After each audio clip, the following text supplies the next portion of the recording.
Alors, bonjour les débutants. Alors, pour faire les accords de septième, c'est comme pour les triades.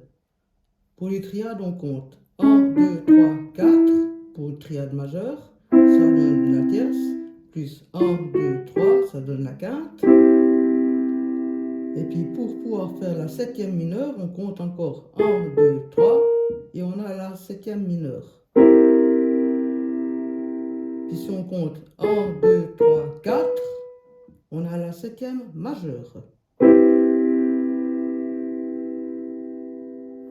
Écoutez la différence. Ça, c'est une septième mineure. C'est ce que j'appelle les septièmes fermés. Parce que c'est un son qui ferme. Enfin, c'est ce que j'appelle un son qui ferme. C'est-à-dire qu'il ne nous laisse pas d'option pour aller à quelque part plus loin.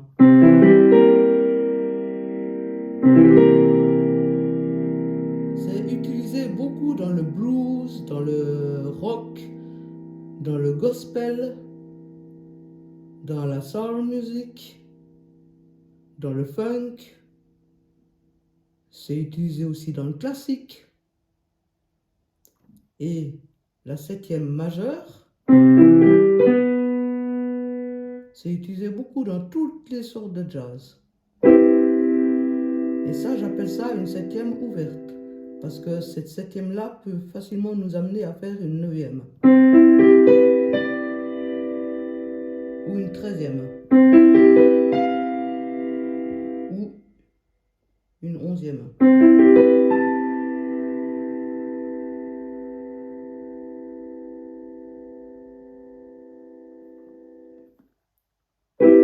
Ça, c'est septième.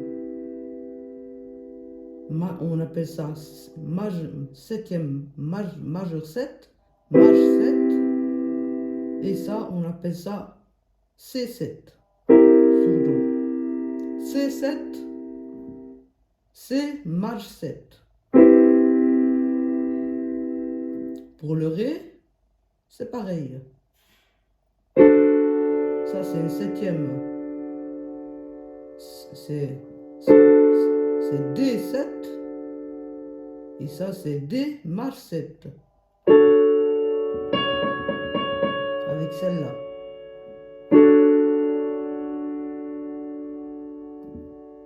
Pour le Mi, c'est E7, E maj 7.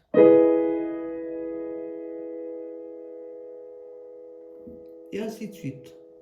Pour le Fa, F7, F maj 7. Et ça continue. Je ne vais pas continuer plus loin parce qu'après je vois qu'il y a ma caméra, elle n'arrive pas à voir le reste, donc vous ne verrez pas la suite. Mais la suite, c'est comme ça, c'est la suite logique. Je vous fais encore celui-là, parce que celui-là, vous le voyez tout juste. C'est le Sol, Sol 7, Sol, maj 7.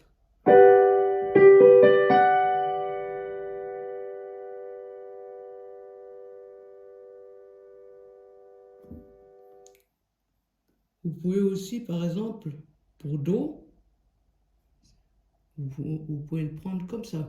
Si vous voulez, par exemple, faire un Do 7, un Do majeur 7 plus la neuvième,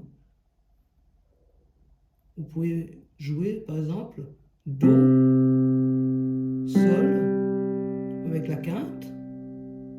Et là, vous faites la septième et la neuvième. Et vous mettez encore la quinte une fois. Et ça fait très jazz. Ça marche aussi pour le Ré. Le Ré, vous pouvez faire même simplement la tonique, la tierce et la tierce. La tonique et la tierce, je veux dire. Et puis là, vous mettez la septième, la neuvième et la quinte.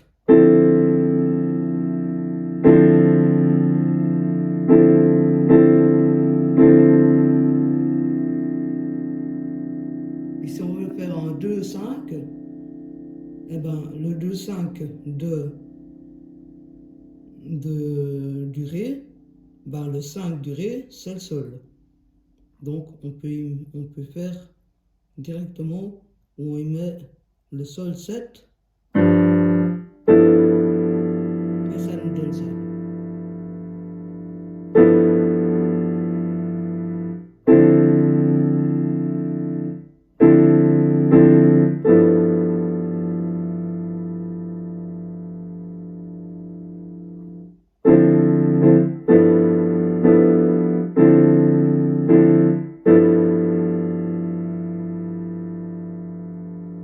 Ça, c'est du pur jazz, les amis.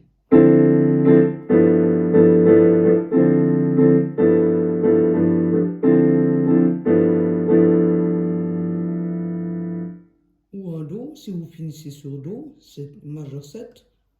Vous pouvez aussi choisir simplement de mettre le Do et la tierce. Comme ça, c'est très joli.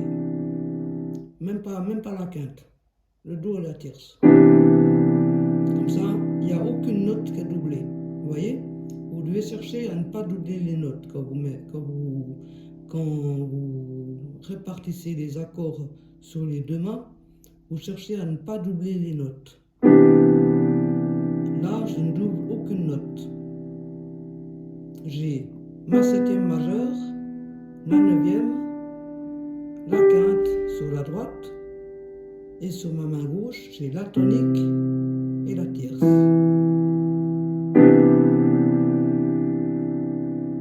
Maintenant, si je veux faire la même chose, mais avec la septième mineure,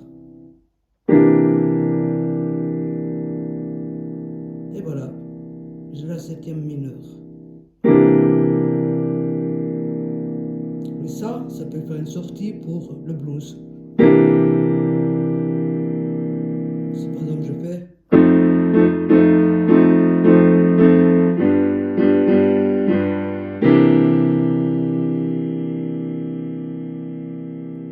Je peux terminer comme ça. C'est pas si joli.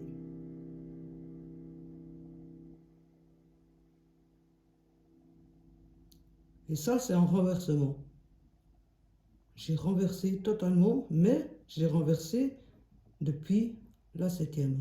Et j'ai renversé sur les, j'appelle ça les fioritures, mais sur les altérations. Moi, tout ce qui est altération, j'appelle ça fioriture, mais c'est pas un bon langage. Valdès me reprendrait très vite et très sec, parce que ça s'appelle des altérations.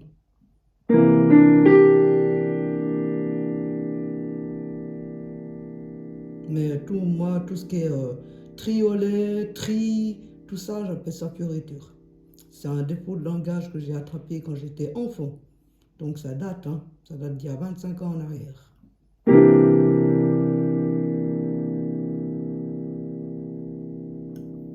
Vous voyez si je fais.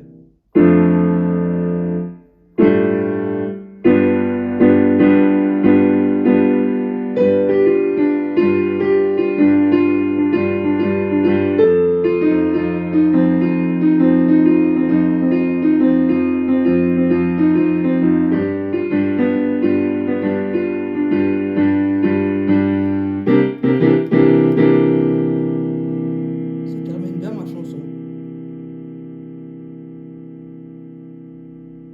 Si c'est du blues.